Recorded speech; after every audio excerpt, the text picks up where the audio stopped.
संघर्ष तरुण मंडळ व संघर्ष महिला मंडळ लक्ष्मीनगर आयोजित नवरात्र उत्सव तुळजाभवानी मातेची प्रतिष्ठापना। कोपरगाव येथे नवरात्र उत्सव मोठ्या थाटामाटात साजरा केला जात आहे। कोपरगाव शहरातील लक्ष्मीनगर भागातील संघर्ष तरुण मंडळ व संघर्ष महिला मंडळ यांच्या वतीने नवरात्र उत्सव विविध कार्यक्रमाने साजरा केला जात आहे।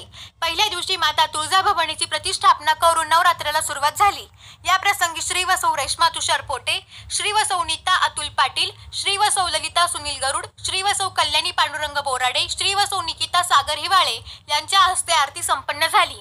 भारती राजेंद्र लोखंडे, अरुणा तुषार पाटील, नंदा ठकाजी लासुरे यांनी आरती गायन भजन केले। संघर्ष तरुण मंडळ व संघर्ष महिला मंडळ आयोजित नवरात्र उत्सव तुळजाभवानी मातेची प्रतिष्ठापना करून आरती करण्यात आली।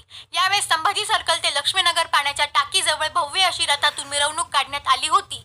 हे नवरात्र उत्सवाचे तिसरे वर्ष असून कैलासवासी सुनील अण्णा लोखंडे यांनी चालू केलेली परंपरा जागर स्त्री शक्तीचा खंड पावलेली होती। पण तरुण युवकांनी व महिला मंडळांनी पुन्हा नवरात्र उत्सवाला जोमाने सुरुवात केली। मोठ्या हाराला हात लावा। जय देव जय मंगलमूर्ती व श्रीराजमूर्ती दर्शन मात्रे मन स्वर्णे मात्रे मन सामोना पुरदी जय देव जय देव। दुर्गे दुर्कटवारी तुझवेन संसारी अनाथ नाते अंबे करुणा विस्तारी वारी वारी जन्मा मरणा ते वारी हरी पडलो।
भरपूर गावराम